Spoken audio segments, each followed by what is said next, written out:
Padre, del Hijo, del Espíritu Santo. Amén. Que hermanos, aquí Padre Michel Bonifaz, continuamos nuestra meditación, explicación de la fe católica, apoyándonos como base en el Catecismo Mayor del Papa San Pío X.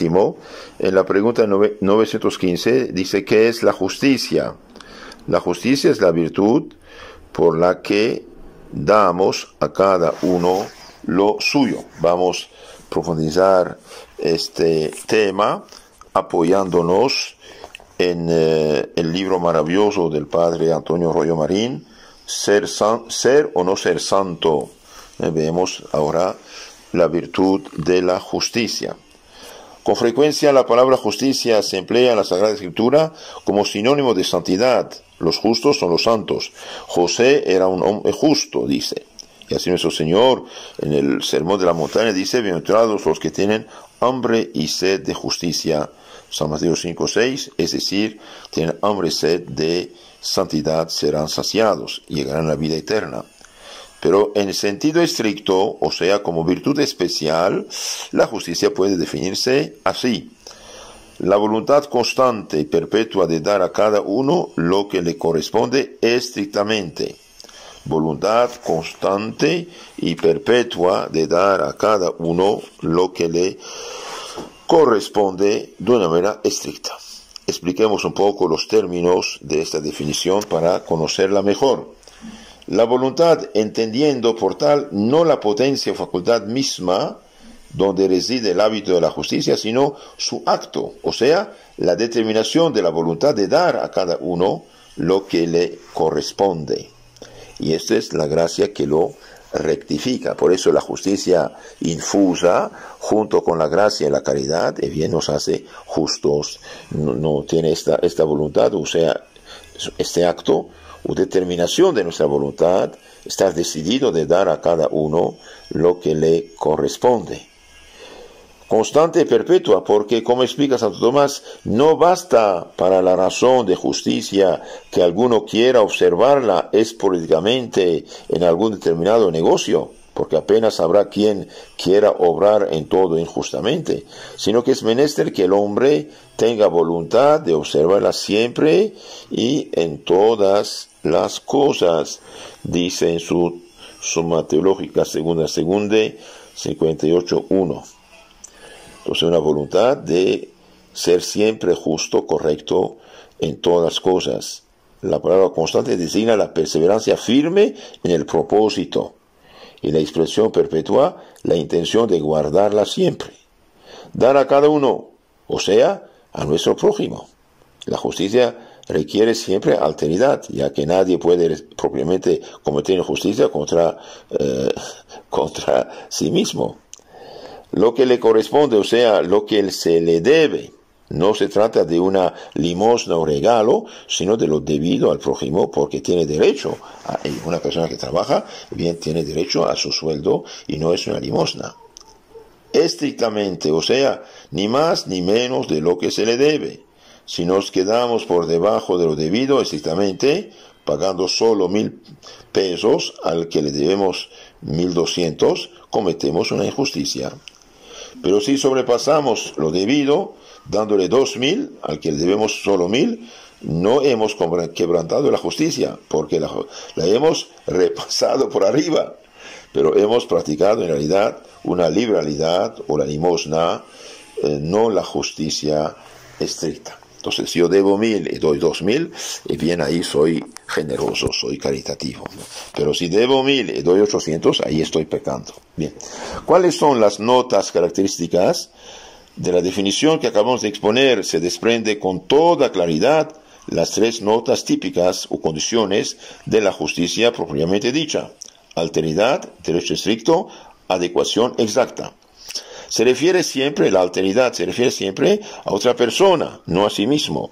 Derecho estricto no es un regalo, sino algo debido estrictamente. Si debo 1,000, tengo que pagar 1,000, no puedo pagar 500. Adecuación exacta, ni más ni menos de lo debido. Aunque las 3 notas son esenciales a la justicia propiamente dicha, la más importante es la segunda, o sea, lo debido estrictamente a otro. Ahora veamos un poco la importancia de esto. Ya hemos dicho que la justicia pone orden y paz tanto en la vida individual como en la social. Bien, nos hace justos, humildes, verdaderos. La justicia es una de las 4 grandes virtudes morales que ostentan el rango de cardinales, es decir, son el quicio como bisagra de todas las demás virtudes. En esas se apoyan. Porque alrededor de ellas, como sobre un quicio de la puerta, gira toda la vida moral. Entonces, toda la vida moral de la sociedad, de las personas, bien, gira sobre estas 4 virtudes morales que llamamos prudencia, justicia, fortaleza y templanza. Se llaman cardinales porque cardo, cardinis en latín significa el quicio de la puerta. Después de la prudencia, la justicia es la más excelente de las virtudes cardinales, aunque es inferior a las teologales, incluso a alguna de sus derivadas, la religión, que tiene un objeto inmediato más noble, el culto a Dios, lo que la acerca a las teologales, ocupando el 4º lugar en el conjunto total de las virtudes infusas. La justicia tiene una gran importancia y es de absoluta necesidad, tanto en el orden individual como en el social. Pone orden y perfección en nuestras relaciones con Dios y con el prójimo. Hace que nos respetemos mutuamente nuestros derechos, prohíbe el fraude, el engaño, practica la sencillez, veracidad, mutua gratitud, virtudes satélites de la justicia.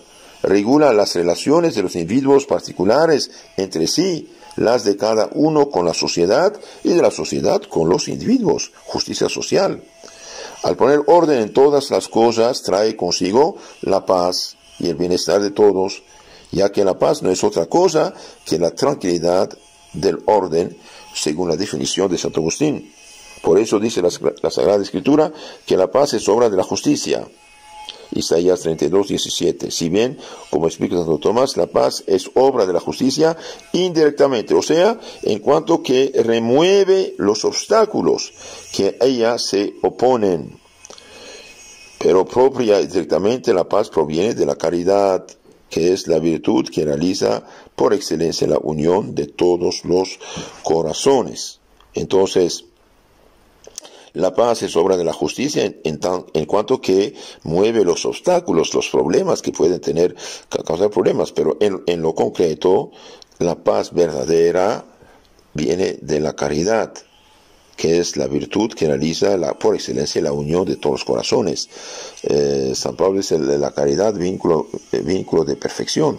Ahora una sociedad, una familia, un pueblo que vive en pecado mortal, no tiene la caridad. La caridad infusa por el Espíritu Santo no existe en un alma en pecado mortal. Un alma en pecado mortal pierde la gracia, la santidad, pierde la caridad, pierde las virtudes cardinales, prudencia, justicia, fortaleza y templanza, pierde los dones del Espíritu Santo. Le queda solamente, como ya dije muchas veces, por misericordia de Dios, le queda la fe y la esperanza para que regrese a Dios. ¿Y cómo podemos mejorarnos? Bien, aquí unos breves consejos para practicar la justicia. Primero, evitar cualquier pequeña injusticia, por insignificante que sea. Evitar cualquier pequeña injusticia. Tratar las cosas ajenas con mayor cuidado que si fueran nuestras. No perjudicar jamás, en lo más mínimo, el buen nombre o la fama del prójimo, ni crítica, ni calumnia, ni chismes, no contraer deudas que no podemos pagar a su debido tiempo. Los que viven de deudas son imprudentes. Nunca gastar un dinero que uno no tiene. No meterse en manos de usureros y banqueros, etc. Dar a su debido tiempo el salario justo al que lo ha merecido con su trabajo y no esperar hasta mañana. En la Biblia dice pagar antes del ponerse el sol. Por justicia social, pagar justamente los tributos o impuestos justos establecidos por la autoridad legítima. Evitar todo trance la acepción de personas, concediendo un buen un empleo a un amigo con prejuicio de otro más digno y más capaz que él. Entonces, que sabemos esto, sí es algo importante. Pero insisto, en la medida que uno vive el pecado mortal, está perdido, no tiene su voluntad constante, inclinada a hacer el bien, evitar el mal y ser justo. Ese es el problema.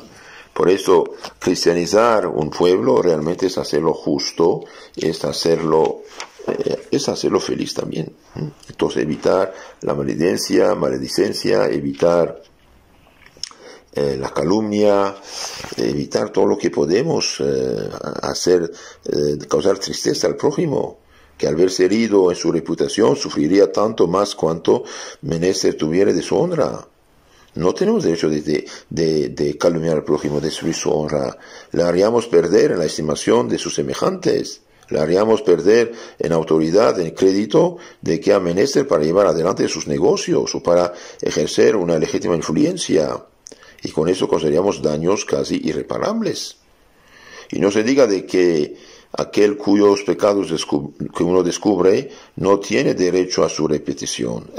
Todos tienen derecho a su reputación. Una persona que hizo un pecado años atrás se arrepintió, se convirtió, lloró, se confesó y viene frente a Dios, está perdonado. ¿Usted quién es para revelar esto?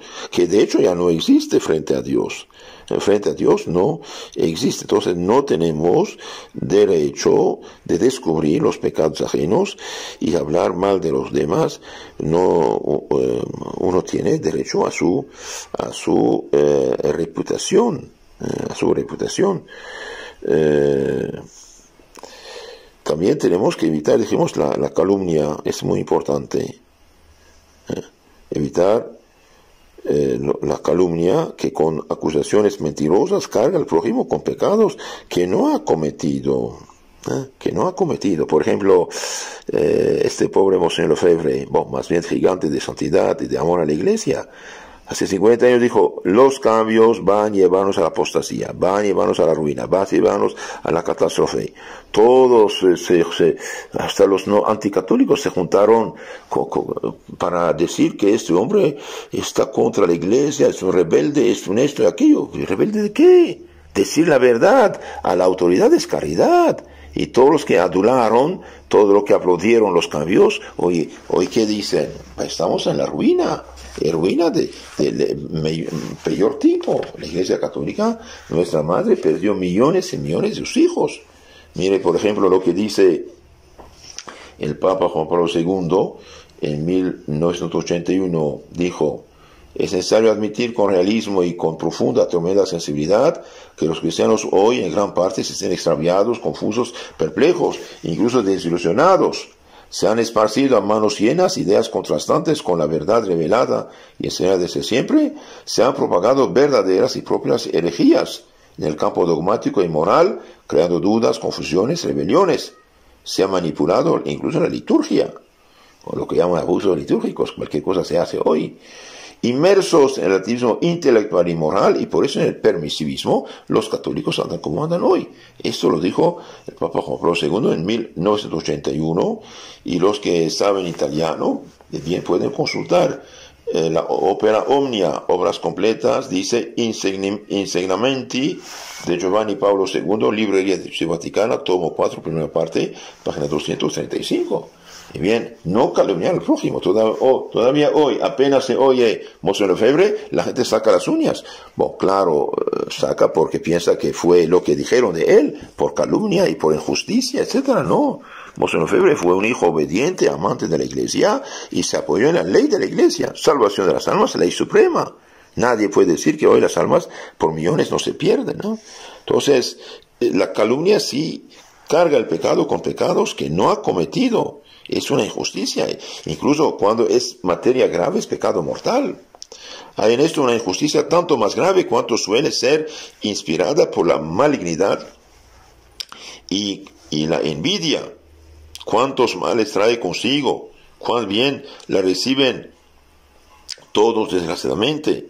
por causa de la malicia humana, corre rápidamente de boca en boca y acaba con la buena fama y la autoridad de los calumniados, y a veces les causa considerable perjuicio aún en sus mismos negocios temporales.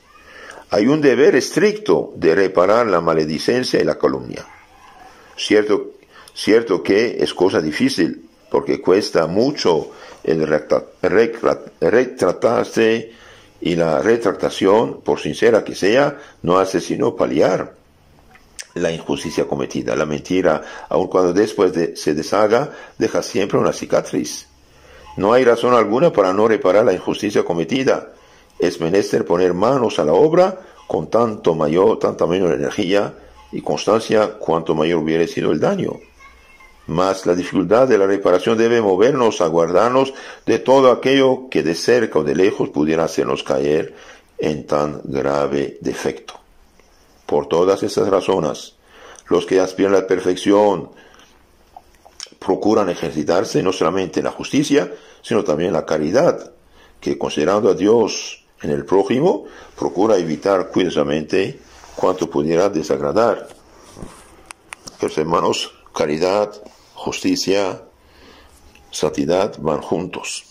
Si ustedes quieren conocer más y mejor su fe católica, les aconsejo de leer vida de santos, leer el Evangelio, privarse, alejarse de estas películas que hacen tanto daño, no solamente las malas, claro, pero también las tibias, las que telenovelas, etcétera, etcétera. Cuidado, hermanos, cuidado. La tele nos hizo un daño enorme, y alejarse también de los malos amigos que nos enseñan el mal. Les aconsejo también leer el catecismo completo, especialmente desde San Pío X, del Concilio de Trento, por ejemplo, que nos dan la fe católica sin ningún cambio y sin ningún matiz de modernismo. Ese es el problema. El modernismo es el protestantismo infiltrado en la Iglesia, de un cierto modo. Acabamos de decir, como el Papa Juan Pablo II reconoció, que se han propagado verdaderas y propias herejías en el campo dogmático y moral. Cuídense de muchos autores actuales, de disque teólogos, etc. Y bien, es muy sencillo. Todo autor, toda persona, todo religioso que contradice un punto de la fe católica que hemos recibido nuestros padres, abuelos, tatarabuelos, es bien no hacerle caso, punto. No es católico. Y también suscribirse a nuestro canal que se llama Catecismo Católico Tradicional, donde tenemos toda la fe de la Iglesia explicada. Que Dios los cuide, la Virgen Santísima nos tome bajo su protección. Amén.